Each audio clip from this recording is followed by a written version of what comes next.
아버지 말씀에 그런 말씀이 있지 않습니까? 사람이 살아가는 데 있어서 세 가지 조건이 있다고 합니다.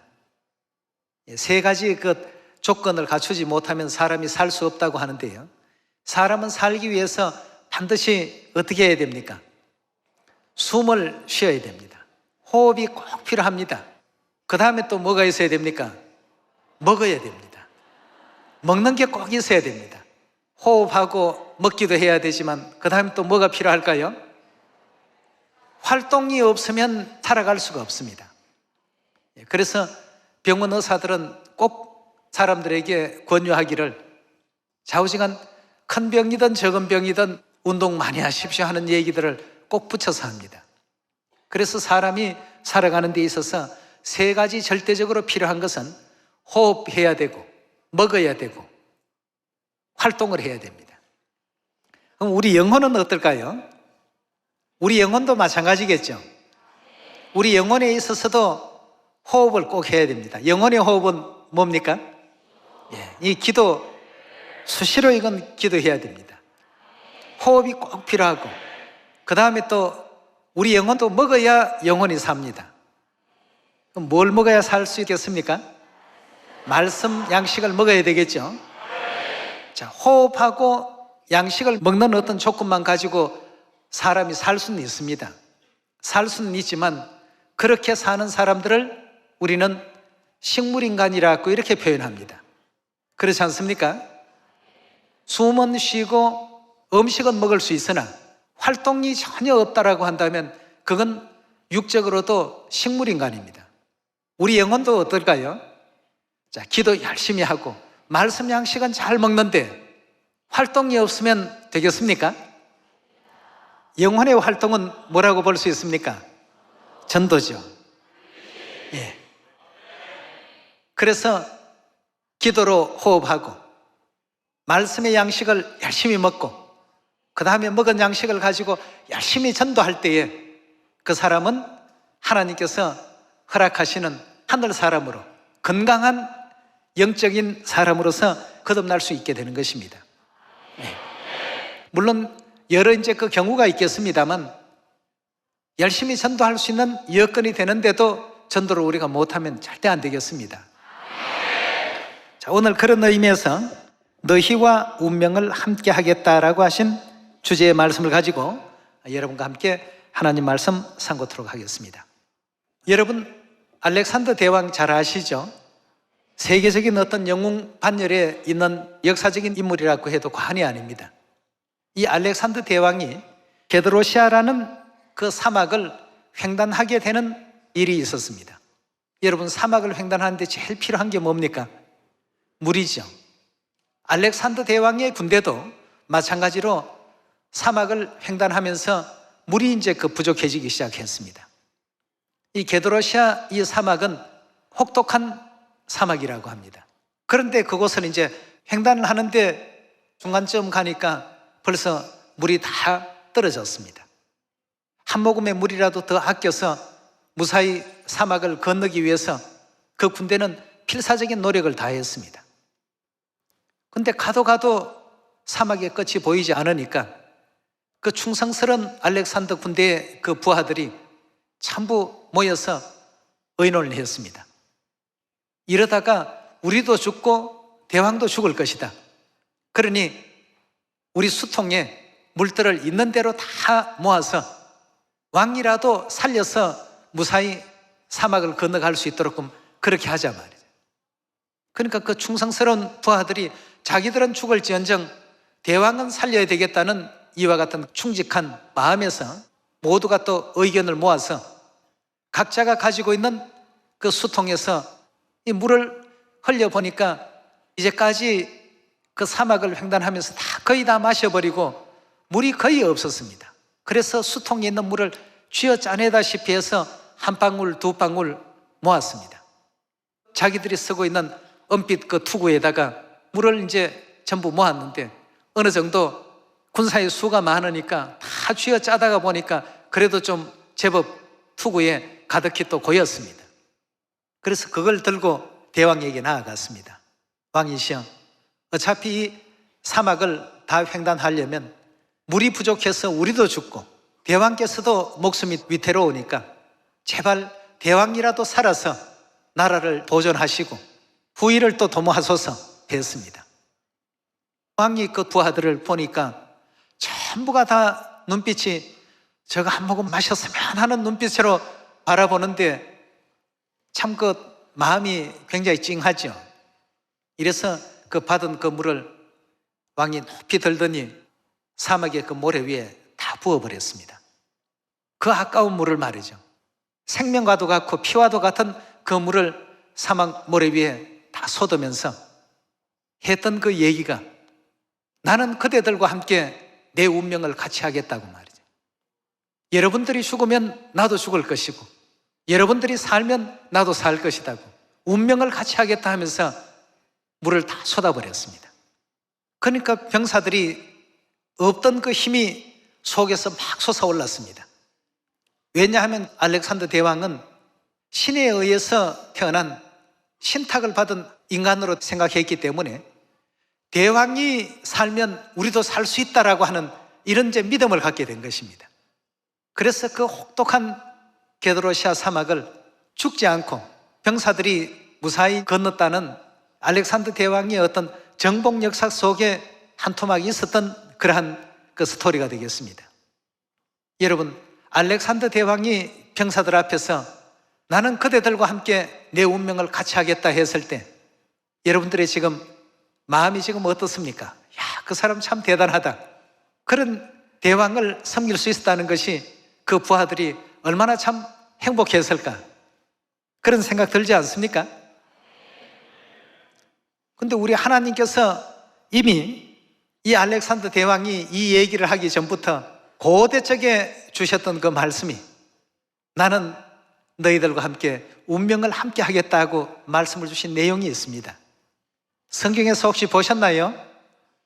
수없이 많은 말씀 가운데 나는 그대들과 함께 운명을 같이 하겠다고 우리에게 그 같은 말씀을 허락해 주셨습니다.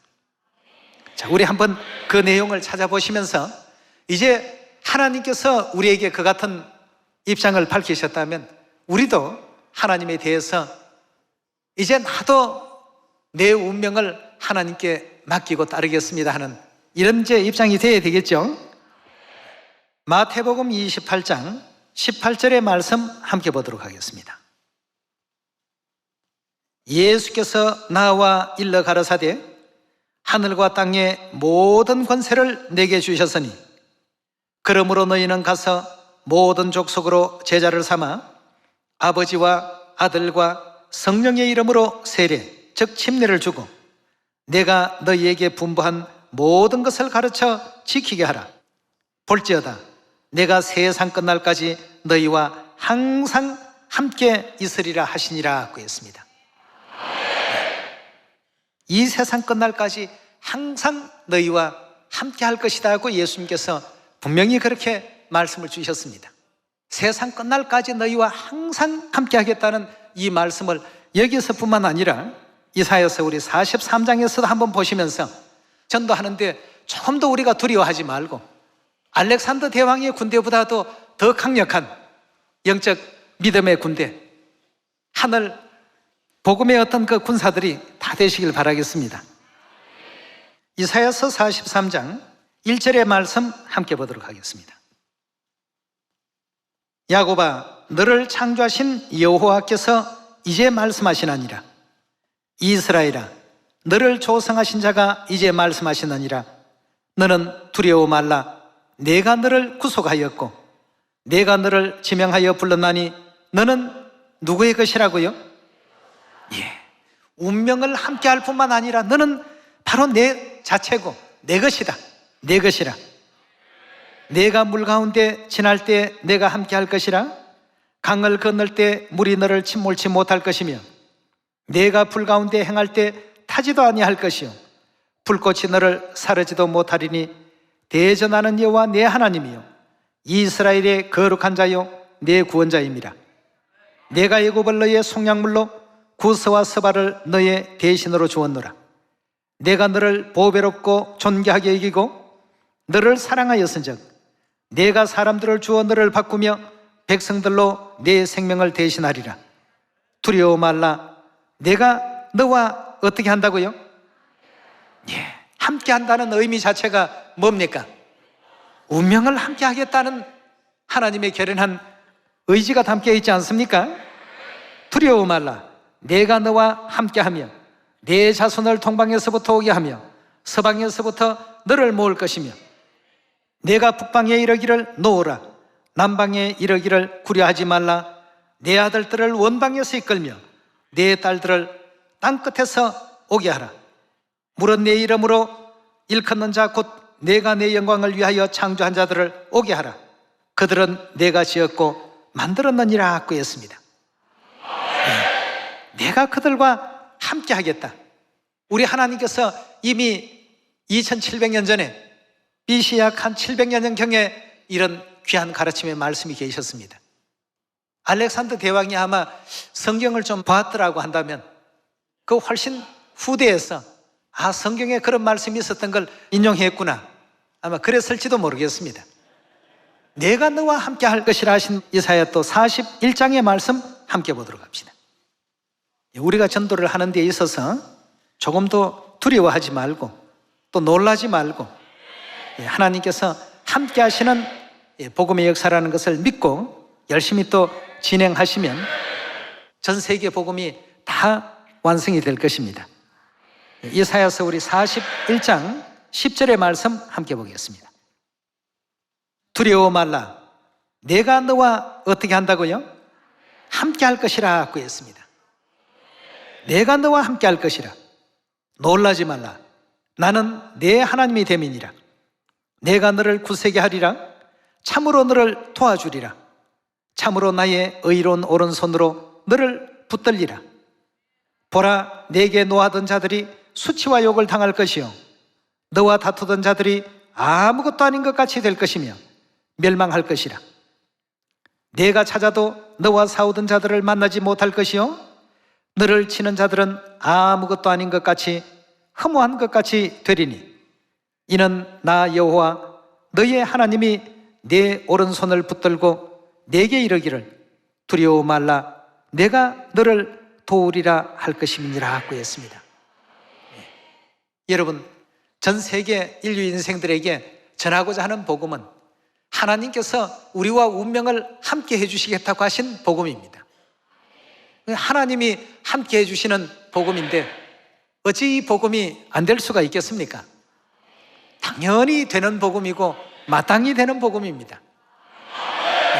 알렉산더의 군대가 혹독하다고 하는 게드로시아 사막을 함께 하겠다는 그 말 한마디에 힘을 얻고 같이 그 사막을 횡단했다고 한다면 우리는 게드로시아 사막보다도 더 황폐한 어떤 영적 사막이라 할지라도 하나님께서 함께 하시고 하나님께서 운명을 같이 해주시겠다고 하셨으니까, 그리고 또 도와주시겠다고 하셨으니까 어찌 능히 이루지 못할 일이 되겠습니까?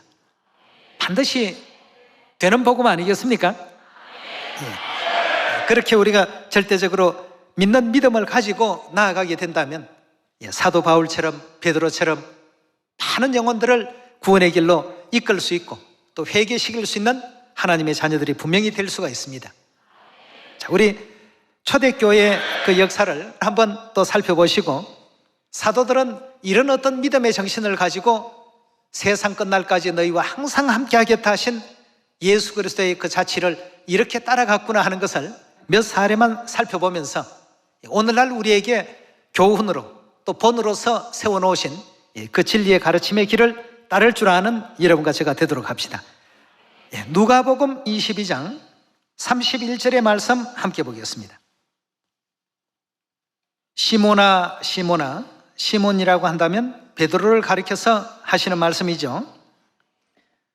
보라, 사단이 밀가부로 더 하려고 너희를 청구하였으나 그러나 내가 너를 위하여 내 믿음이 떨어지지 않기를 기도하였노니 너는 돌이킨 후에 내 형제들을 굳게 하라. 저가 말하되 주여, 내가 주와 함께 오게도 죽는데도 가기를 준비하였나이다 하고 했습니다. 오게도 죽는데도 어디든지 주와 운명을 함께할 각오가 되어 있습니다. 어디든지 보내주시고 어디든지 따르겠습니다. 베드로의 결연한 의지였습니다. 또 사도행전 21장을 한번 열어보도록 합시다. 21장 11절입니다. 우리에게 와서 바울의 띠를 가져다가 자기 수족을 잡아매고 말하기를 성령이 말씀하시되 예루살렘에서 유대인들이 같이 이 띠 임자를 결박하여 이방인의 손에 넘겨주리라 하거늘 우리가 그 말을 듣고 그곳 사람들로 더불어 바울에게 예루살렘으로 올라가지 말라 권하니 바울이 대답하되 너희가 어찌하여 울어 내 마음을 상하게 하느냐 나는 주 예수의 이름을 위하여 결박을 받을 뿐 아니라 예루살렘에서 어떤 것도 각오했다고요? 죽을 것도 각오하였노라고 이렇게 말씀하고 있습니다. 베드로는 죽는데도 주를 따를 것이고 주께서 옥에 가시면 옥에도 따르겠나이다. 사도 바울은 예루살렘에서 결박받는 일 정도는 아무것도 아니다. 결박받을 뿐만 아니라 주를 위해서 죽을 것도 각오했다고 했습니다. 여러분, 우리에게는 하나님께서 이미 일찍부터 내가 너희와 함께 운명을 함께 하겠다라고 말씀을 주셨기 때문에 우리 신앙도 우리도 역시 주와 함께 운명을 함께 하겠습니다 하는 이런 믿음을 갖고 복음을 전했으니까 베드로라는 유명한 사도가 나왔고 바울이라는 유명한 사도가 나왔고 복음의 영웅들이 탄생되게 된 것 아니겠습니까? 알렉산더 대왕만이 그와 같은 얘기를 했던 것이 아니라 우리 하나님께서 일찍이 우리와 세상 끝날까지 항상 함께 할 것이다 고 했습니다. 우리를 지켜주시고 도와주시고 보호하시고 어떤 운명이라도 우리와 함께 하겠다고 하셨으니까 이런 아버지 어머니 은혜를 또 덧입고서 인류 모든 인생들에게 이 생명의 복음 전하는 일을 주저하지 않는 그런 우리 모두가 꼭 되길 바라겠습니다. 이제 이 세상의 일을 다 마쳤으니까 모두가 다 하늘 영광의 잔치에 참여하라 하는 이런 제 부르심이 계시면 얼마나 좋겠습니까? 예. 하늘 어머님 모시고 또 하늘 아버지 계신 영원한 또 천국에서 세세토록 영생과 복락을 누리는 그 기쁨의 잔치가 천국에서 또 열리게 될 것이고 또 우리는 하늘나라에서 세세토록 영광 중에서 왕노릇하게 할 것이다 고 하셨으니까 그 영화로운 곳에서 다시는 사망도 아픔도 고통도 없는 영원한 어떤 기쁨과 행복과 즐거움만이 넘쳐나는 그런 천국 나라에서 세세토록 영생과 복락을 누릴 수 있는 우리 시온 가족들이 다 될 수 있기를 바라겠습니다. 예. 이 세상 여러 가지 또 경제적인 어려움도 많고 지금 또 경제가 전 세계가 또 좋지 못한 가운데 있다고 합니다. 그렇지만 그런 것에 우리가 굴해서는 안 되겠죠. 예. 우리의 어떤 목표가 천국이 되어야 되는데 이 지상의 어떤 삶 그 자체가 목표가 되다 보면 자꾸만 이제 고통스럽고 어렵고 미래가 없는 것 같고 이런 이제 그 불안한 마음들이 나올 수밖에 없습니다. 그러나 하늘나라는 이런 모든 것을 전부 해결시켜 주시는 것입니다. 네. 그런 고통도 그런 괴로움도 그런 아픔도 그런 슬픔도 이제 다 하나님께서 물리쳐 주시고 영원한 영생과 이제껏 이 지상에서 느껴보지 못했던 기쁨과 영광만이 우리를 위해서 준비하고 계신다고 합니다. 그런 세계 한 사람도 낙오되지 않고 모두가 또 동참할 수 있기를 또 바라겠습니다. 물론 이 세상이 힘든 데에는 이유가 있죠. 이 지구가 도피성 아닙니까? 여기에서 우리가 만족스럽게 원하는 것을 다 얻고 갈 수는 없습니다. 원하는 것을 원하는 만큼 다 얻지는 못하지만 그러나 하나님께서는 천국 가서는 원하는 건 뭐든지 얻을 수 있고 다 하나님께서 성취시켜 주신다고 했습니다. 그래서 영원한 영광에 또 우리 모두가 한 사람도 낙오되지 마시고 정말 하나님께서 우리와 운명을 함께 해주시는데 왜 우리가 염려와 걱정 속에 살아야 되느냐 이겁니다. 사도 바울은 끝까지 천국에 대한 꿈을 버리지 않았지 않습니까? 40에 하나 감화매를 5번씩이나 맞고 태장으로 맞고 돌로 맞고 예수 믿는다고 말이죠. 그 당시에는 예수님을 믿는 그 신앙을 이단 종교라고 이렇게 비평을 했습니다. 그렇게 하면서 수많은 고초가 있었고 괴로움이 있었지만 그들은 끝까지 천국을 사모하면서 이 땅의 그 모든 고통과 고난의 짐을 넉넉하게 짊어지고 갔습니다. 우리와 함께 운명을 같이 하겠다고 하신, 우리 위해서 죽기까지 해주신 하나님의 그 모든 내용들을 전부 눈으로 직접 목격했기 때문에 오늘날 이 시대도 하늘아버지, 하늘어머니께서 육체의 옷을 입으시고 이 땅까지 또 오셨습니다. 우리 구원 때문이고 우리 죄 때문입니다. 또다시 우리 자녀들을 구원하기 위해서 이 땅까지 오셨으니까 아버지 어머님 사랑에 조금 더 우리가 의심치 말고 어디로 인도하시든지 현재 우리 앞에 놓여져 있는 고난과 시련의 그 시간들을 조금만 이겨내시고 견뎌내시면 영원한 영생의 그 길들이 우리 앞에 펼쳐지게 될 것입니다. 항상 우리는 기억합시다. 나는 너희와 운명을 함께 하겠다 말이에요. 너희가 살아남지 못한다면 내 삶이 무슨 기쁨이 있겠느냐 하신 아버지 어머니의 그 거룩하신 뜻을 다시 한번 마음 육비에 깊이 또 아로새겨서 우리 살리시고 구원하시고 죄사함 주시려고 이 땅까지 오신 하나님의 위대하신 그 희생을 함께 생각하면서 아버지 길을 따르겠습니다. 어머니의 길을 따르겠습니다. 나도 아버지 어머니와 운명을 함께 하겠습니다 하는 이런 믿음을 가진 시온의 가족들이 다 되시길 부탁드리면서 말씀 마치도록 하겠습니다. 감사합니다.